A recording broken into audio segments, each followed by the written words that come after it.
भगवान गणेश रिद्धि सिद्धि के दाता कहे जाते हैं, इसलिए किसी भी धार्मिक अनुष्ठान में उनकी पूजा सबसे पहले की जाती है। विघ्नहर्ता भगवान गणेश से जुड़ी कई पौराणिक कहानियां लोगों की श्रद्धा को प्रगाढ़ करती हैं।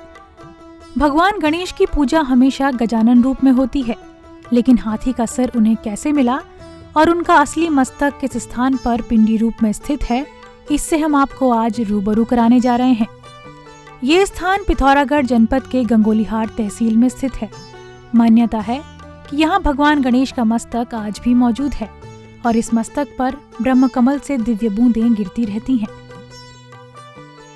ये तो ऐतिहासिक दृष्टि तो हमारे पास ऐसा पुरातात्विक शास्त्र नहीं है, लेकिन जो किंवदंतियां हैं और उसका जो थोड़ा बहुत तालमेल जो बैठता है, अगर आप पाताल भुवनेश्वर में जाते हैं, वहाँ पर जो पूजा अर्चना की जाती है वो वास्तव में एक धड़ टाइप का वो पत्थर का बना हुआ जो है, क्योंकि पाताल भुवनेश्वर गुफा जो है वहाँ पर चूने का पानी गिरता है, जिस कारण से वहाँ पर अनेक रचनाएं हुई हैं। वहाँ पर ये किंवदंती है कि जब शिव जी ने पार्वती के द्वार पर उनको रोका गया गणेश के द्वारा, उसका सिर अलग कर दिया था। फिर हाथी का सिर ले आया गया पार्वती के अनुरोध पर, उनको गणेश बना दिया। लेकिन जो हाथी का धड़ जो है वो गिरा हुआ कहते हैं कि पाताल भुवनेश्वर में किंवदंती प्रचलित है। वहाँ पर लोग जाते हैं, उस धड़ नुमा पत्थर को देखते हैं, पूजा अर्चना करते हैं। पुराणों के अनुसार पाताल भुवनेश्वर के अलावा कोई ऐसा स्थान नहीं है जहां एक साथ चारों धामों के दर्शन होते हों। पाताल भुवनेश्वर गुफा में केदारनाथ, बद्रीनाथ और अमरनाथ के भी दर्शन होते हैं। इस गुफा का वर्णन स्कंद पुराण में भी मिलता है।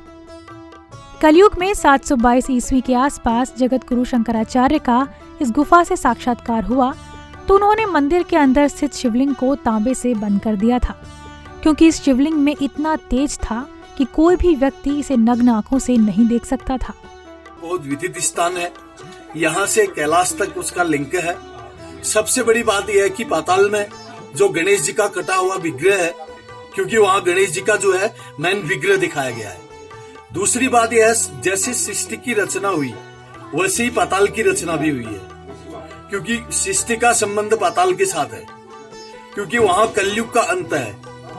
तो जब उसके अंदर कलयुग का अंत बताया गया है, तो उससे ये विदित होता है कि सृष्टि की पूरी रचना ही इस पाताल में हुई होगी। एक चर्चित गुफा है और ये पौराणिक गुफा है, और इसे पौराणिक काल से इसका जिक्र आता है, और इसके ये पिथौरागढ़ जिले के गंगोलीहाट में है। ये भी बताया जाता है इसमें कि अयोध्या के राजा ऋषिपर्णा के द्वारा यहाँ आए थे, तो उन्हें मृग की ढूंढ में यहाँ गए थे, तो इनको यहाँ शिवलिंग मिला और ये पाताल गुफा के अंदर वो गए थे मृग के पीछे, तो यहीं से शिवलिंग का पता लगा।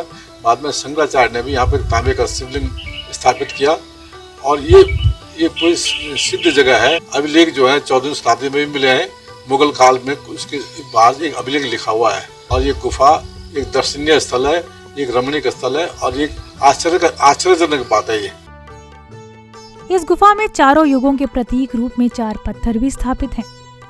गुफा में प्रवेश करते ही नरसिंह भगवान के दर्शन होते हैं।